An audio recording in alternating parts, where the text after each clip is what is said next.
राधिका, आता हे अति होतंय तुझं, शशांक रागात बोलत होता. अति? अरे माझे काही स्वप्न, इच्छा असतील की नाही याचा विचार कर ना. तुला मी काही आणि कसलीच कमी पडू दिली नाही आहे. पण शशांक, अरे तू तुझ्या स्वकमाईत घेतला आहेस ना तो फ्लॅट. मग आपण राहू ना तिथे. आणि आईबाबांना काय? आपण वाऱ्यावर नाही सोडत आहोत. त्यांना भेटायला जाऊ. ते कधी इकडे येतील? नो राधिका, मला हे पटत नाही. अगं ज्या आईवडिलांनी मला इतके वर्ष सांभाळले, मोठे केले, त्यात त्यांच्या उतार वयात मी एकटं नाही सोडू शकत. शशांक, इतकं पण इमोशनल होऊ नकोस. आपण त्यांच्या सुखसोयीची सगळी सोय करून देऊ. काहीही त्रास त्यांना होणार नाही.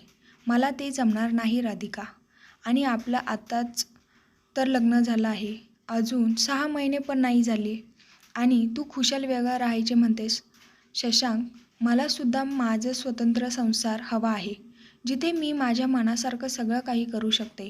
मला माझी प्रायव्हसी हवी आहे. या घरात तुझी प्रायव्हसी तुला मिळत नाही का? कोण आहे इथे तुला त्रास द्यायला? मला काय म्हणायचे हे तुला समजत नाही. चांगले समजते आहे राधिका. आणि मी लग्नाआधीच तुला सांगितले आहे की मी माझ्या आईबाबांना सोडून राहणार नाही. ठीक आहे, राहा मग. मी नाही राहू शकत इथे. Radhika, are you mad? अगं इतक्या छोट्या कारणाने कुणी भांडत बसते का? राहू शकत नाही म्हणजे? मी जाते आईकडे. तुझा निर्णय झाला की सांग, मग मी येईन. राधिका आपली बॅग घेऊन बाहेर पडली. शशांक डोक्याला हात लावून बसला. शशांक, काय झाले? असा का बसला आहेस? आई बाहेरून घरी आली. त्याला असं बघून तिने विचारले. आई, राधिका माहेरी गेली भांडण करून. का? आणि तू भांडलास का तिच्याशी? आई, तिला वेगळं राहायचे आहे, जे मला शक्य नाही. शशांक, अरे तिची इच्छा आहे तर तुझ्या नवीन फ्लॅटमध्ये शिफ्ट हो. आमची काहीच हरकत नाही. आई, हा तुझा मोठेपणा झाला गं. पण मी इतकाही स्वार्थी नाही आहे. या वयात तुम्हाला एकटं सोडून नाही जाऊ शकत. पण शशांक, तुझं आत्ताच कुठे लग्न झालं आहे. राधिकाची काही स्वप्न असतील ना. तिला तिचा संसार हवा असेल. आता तुम्ही या कारणाने असं भांडून अबोला धरून लांब राहणार का?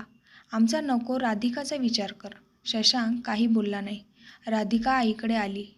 आईने तिला बॅग घेऊन का आलीस हे विचारले. तेव्हा तिने शशांकसोबत भांडून आल्याचे सांगितले. राधिका, अगं लग्नानंतर खरंच सुख एकत्र सासरच्या लोकांसोबत राहण्यात आहे. तुझी नोकरी सांभाळून तू घराकडे कधी लक्ष देणार? उद्या तुला मूल झाल्यावर त्याला सांभाळायला आजी आजोबा नको का? पाळणा घरात किंवा बाई कामाला ठेवून मुलांवर म्हणावे तसे संस्कार होत नसतात. माझंच बघ, मी शाळेत नोकरी करू शकले कारण तुझी आजी होती तुला आणि विनयला सांभाळायला. माझं शिक्षण बघूनच आई म्हणाल्या होत्या की तू घरात बसून राहू नकोस, नोकरी कर. राधिका आणि विनयकडे मी बघते. मला कधी बरे वाटत नसेल तेव्हा आईच होत्या गं, ज्या मला गरम गरम जेवण बनवून खाऊ घालायच्या. माझ्या आईची आठवणसुद्धा मला येत नसे.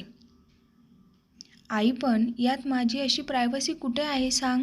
मला वाटलं काही चेंजेस करावेत, किचन सगळं नव्या पद्धतीने करून घ्यावे, तर ते मला आई करू देणार नाहीत.